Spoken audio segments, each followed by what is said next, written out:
Assalamualaikum warahmatullahi wabarakatuh.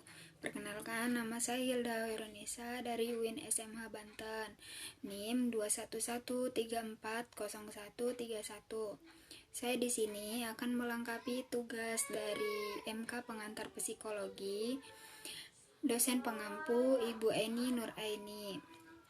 Untuk pertanyaan pertama, sebutkan pengertian emosi, bentuk emosi, dan bagaimana cara memanage emosi menurut analisis saudara. Baiklah, untuk jawabannya, emosi merupakan suatu konsep yang luas dan tidak dapat dispesifikasikan. Emosi merupakan suatu reaksi, biasa positif maupun negatif, seperti dampak dari rangsangan dalam diri sendiri. Adapun bentuk emosi yaitu ada dua, emosi sensoris dan emosi psikis. Adapun cara memanage emosi yaitu dengan 1. Berhitung, 2. Tarik nafas yang dalam dan lembut, 3. Berolahraga, 4. Lakukan reaksi otot, 5. Cari kata atau frasa yang menenangkan, 6. Dengarkan musik, 7. Coba sesuatu yang berbeda, 8. Jarang bicara, 9. Tenangkan diri, 10. Berhenti sejenak dari aktivitas, 11. Tuliskan kekhawatiran Anda, 12. Konseling. Soal kedua, apakah yang disebut dengan motivasi dan apa pengaruh motivasi terhadap seseorang?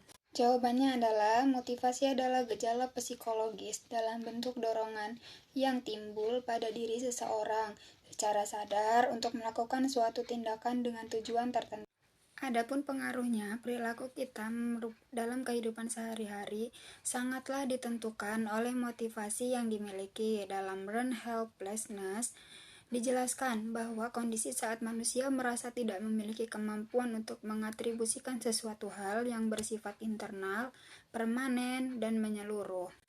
Untuk soal ketiga, sebagai seorang pendai atau konselor, mengapa pengantar psikologi amat penting dalam bimbingan konseling Islam di masyarakat? Jawabannya adalah karena psikologi adalah disiplin ilmu yang mempelajari lebih dari mental, pikiran, dan perilaku manusia dan memiliki tujuan mengetahui perbuatan-perbuatan jiwa serta kemampuan jiwa sebagai sarana untuk mengenal tingkah laku manusia. Menurut Hippocrates, bahwa jenis-jenis kepribadian yang dimiliki manusia ada 4. Sebutkan dan jelaskan beserta berikan contohnya masing-masing. Yang pertama adalah koleris, yaitu orang dengan karakter koleris memang tidak hobi marah, namun mereka termasuk ke dalam tipe orang yang tegas, dan ketegasan itu sering disalahartikan sebagai kemarahan. Para koleris memiliki kecenderungan untuk menjadi pemimpin di bidang pekerjaan yang cocok.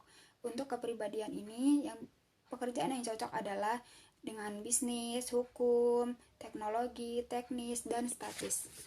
Untuk yang kedua, sanguinis merupakan temperamen yang fleksibel dibandingkan dengan 3 karakter lainnya. Orang-orang dengan kepribadian sanguinis cenderung people oriented dan sering mengajak orang lain bekerja sama.